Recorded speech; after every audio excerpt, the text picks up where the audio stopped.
And I know a lot of people think that water is probably the best, and I'm being silly right now, but you have to think about it. This dude sitting before you is sweating Mountain Dew. This dude is sweating pure Mountain Dew.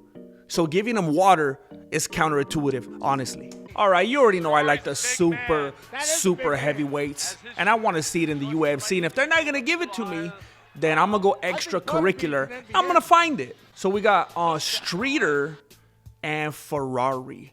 It sounds fake. They sound like fake names. Maybe they're trying to protect their identity. Maybe they are, respectively, a teacher and a banker or something like that. Because Ferrari sounds fake. Honestly, I know someone's got to have that name, but I feel like it's not this guy. And then Streeter, I mean, of all the fake names, kind of an interesting name. Why not Street? The only thing that really matters to me that I'm reading is super heavyweight. Let's go. Now, my only concern is, obviously they've been checked by a doctor. They've been put in there. My only concern is, obviously, they've been checked by a doctor. I'm assuming he's about to talk about something in regard to their size, their weight, maybe something along the lines of obesity. You know what you should be concerned with, dude? All the dudes in the UFC that are always on the brink of death and passing out, making the weight cuts, and the biggest fight of their life is just making the weight and not even the fight itself. That's what you should be concerned about talking about doctors for. Leave these guys alone. I'm a big guy. He's a big guy. He's projecting. Hey, you're sitting down in front of a microphone, homie. I'm not talking down on them, no. I'm talking about this guy in his situation. He's sitting there with the microphone because he's big. He's projecting. These dudes are fine and healthy because you know why? They train. They have fight camp. They get in the cage and move around while you're sitting there eating hot Cheetos. Oh, dude. This dude is perspiring heavily. He hasn't even made it halfway to the cage yet. Okay, maybe they should have a doctor look at them. My concern is the heart problem. I think you're having a heart problem, mister. I think you're the one sitting there looking at these dudes live their lives while you live vivaciously through them. They're in there doing the thing, showing massive amounts of heart. And when I say massive amounts of heart, I'm not referring to their hearts possibly being a very dangerous, enlarged state. I'm speaking in a metaphorical fashion.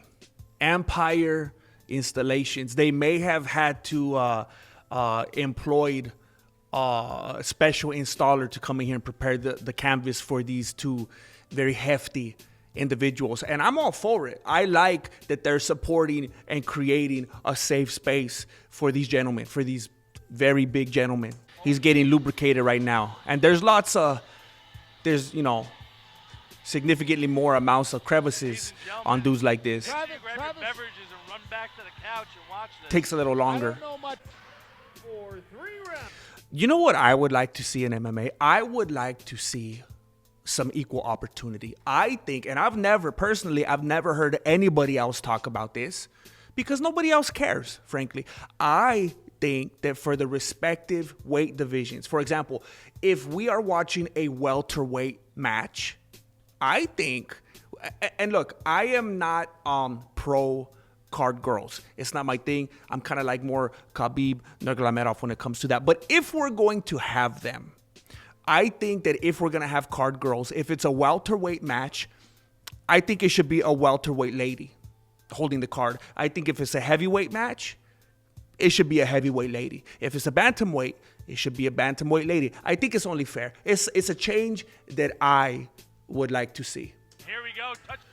Ferrari came out for the match in some camo shorts. I think it's maybe like a John Cena type of thing. It's a strategy so that maybe he could go a little bit under the radar and have some kind of advantage over his opponent. But I gotta say, with all disrespect, Ferrari, there is no amount of camouflage. Gloves in the center. Beef train comes forward. It's kind of hilarious to see a couple of dudes of this size, some behemoths wearing shin guards. And I get it. Maybe it's their first fight or two. They're trying to protect them. But it's a little comical looking. I think this is really just going to be... They say that you never want to give your back to an opponent. And I like what Ferrari is doing here. You could see, if you pay attention, the what you may refer to as a plumber's crack, a Ferrari's crack, if you will. This is an occasion on which you might want to present your back to an opponent for reasons of, distraction, disgust. I believe that putting him in such a precarious position could only give Ferrari the upper hand. Whoever can land that one big shot. When you're dealing with a couple of dudes like this and they have their bellies hanging down below the bout line, how do you handle that when it comes to low blows? Because even if you throw a knee, a kick, a punch to the guy's midsection, to his belly, technically you're hitting below the bout. I am seeing now, I am taking notice that Streeter has come into the fight with even more of a plumber's crack than Ferrari. Streeter's plumber's crack is actually making Ferrari's plumber's crack look more like a plumber's apprentice crack. If you are, it's funny if you're in the industry, trust me. One of my favorite things about watching dudes of this size fight is that there's hardly going to be any defense whatsoever, especially when it comes to the body, because they're kind of like, you know how some, like when you watch like National Geographic or whatever, you learn about different types of animals, they already have these built-in defense types of mechanisms. And with dudes of this size, there is no reason whatsoever to protect the body. It's kind of like when you have like a dog and they have like really thick coats of fur and they're gonna be totally fine in the winter. So with dudes like this, they've got these coats, these built-in layers that protect their body from all types of blows, kicks, punches, elbows, etc. I love that they're showing us the corner work. This is something that I always ask for in these non-UFC promotions. I always like to get a little peek, a little insight into what's going on, into what dudes at these level are telling their fighters. I wish I could hear him though, and it's fascinating to see him give him a bottle of water here. I would have assumed, and I would have found it hilarious, to be honest with you, if he would have been handing him a bottle of Dr. Pepper. That would have been fantastic, and frankly, that's what I was looking forward to. And I know a lot of people think that water is probably the best, and I'm being silly right now, but you have to think about it. Why do people drink things like water and electrolytes? It's because, I've seen these videos on YouTube and whatnot. It's because that's what people sweat. They sweat out the electrolytes and the water, and that's why you see different people with the water bottles and they pour the powder and then they drink that. This dude, I guarantee you, this dude here, this fighter, which one is this? Streeter. This dude sitting before you is sweating Mountain Dew. This dude is sweating pure Mountain Dew. So giving him water is counterintuitive, honestly. There's a reason why heavyweight fights, and especially even more so super heavyweight fights, are so, as you might say, rock'em, sock'em. And it's because, like I said earlier, not only do they have the extra layers of protection, so it's basically no use. There's no use to hit a guy of this size and caliber in the stomach. If anything, it's gonna hurt your knuckles. But on top of that, you have to consider the fact that these dudes are, like, if you go into your garage right now and you start deadlifting 200, 300, 400 pounds, you're gonna feel like you did something, huh? You're gonna start to feel hard, start walking around feeling yourself. These dudes are doing that on a daily basis. See, you've got to set the time aside, right? You need to, put on your joggers, put on your Reeboks, go in the garage, set some time aside, rack the weights. But this dude is carrying 300, 400, 500 pounds when he's walking to the bathroom.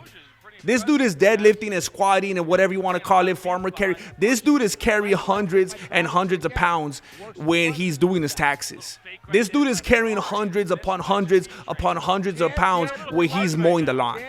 He's doing that on a daily basis. So if you attack the midsection, if you punch him, if you kick him in the leg, any part of his body, if you try to shoulder strike him, to the upper body, every part of his body is fine-tuned and strengthened like a Shaolin, like an obese, unhealthy, on the brink of death Shaolin monk. The only chance that you're gonna have with a dude like this is going straight to the dome, and that's why we get the rock'em sock'em. Okay, those shorts are getting lower and lower. I think this is starting to become a sick game, a twisted, sordid game of strategy, and the plumber's cracks are getting lower and lower. These canyons are not very grand as far as I'm confirmed.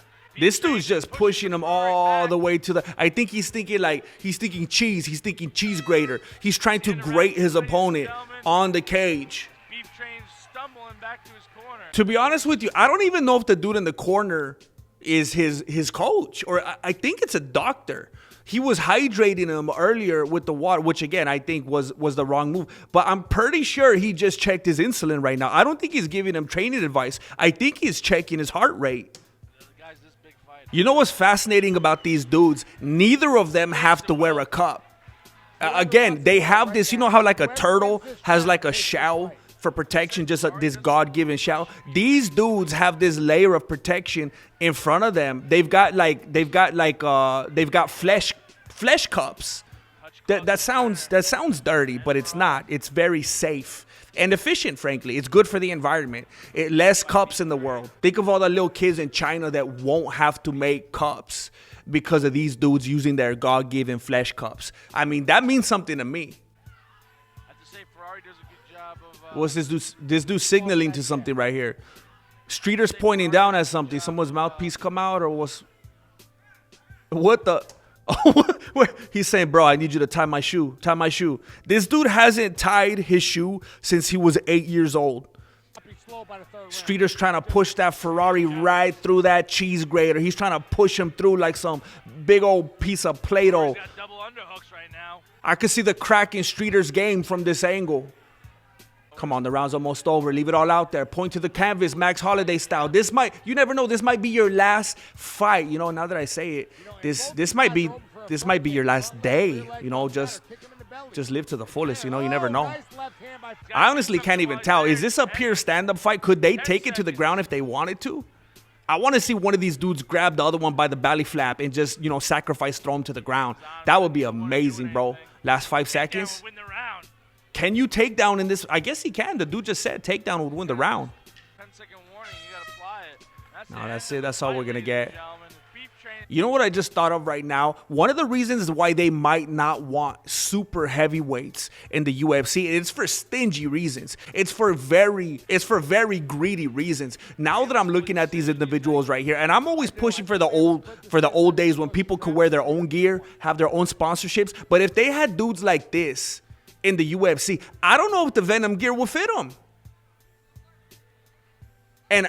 And to be honest, I could 100% see that. I could see Dana White in the UFC saying, we would have them. Frankly, we'd love to have super heavyweights in the UFC, but it does us no good monetarily. It would be sabotaging our sponsorship and relationship with Venom. And I don't even think Venom could make sizes that big if they wanted to, because I think it would be kind of counterintuitive to the brand and what it's supposed to stand for. Otherwise, I think we would see dudes like this in the UFC. And I think it's disgusting that we don't. It's all about money. Give you mine. All right, ladies and There's the Beef Train. Going off the rails on the beefy train. Streeter Beef Train got it. I enjoy it. I love it. I love the crack on crack violence. And I just realized it right now as I was watching this. I believe it has 100% to do with the UFC's greediness and the collaboration with Venom. Otherwise, we would see these individuals in the UFC. And you know what? Now that I think of it, I think it is for the best that dudes like this aren't in the UFC, because it would just water down everything that they're doing. It would get to the point, the professionalism and rules and regulations, we probably wouldn't even get to see any cracks. And as I now say that out loud, I'm wondering why that's a selling point to me. Anyway, don't forget to like, hype, comment, share the video everywhere that you could possibly think of. Watch to the end, get merch, all that kind of stuff. Please.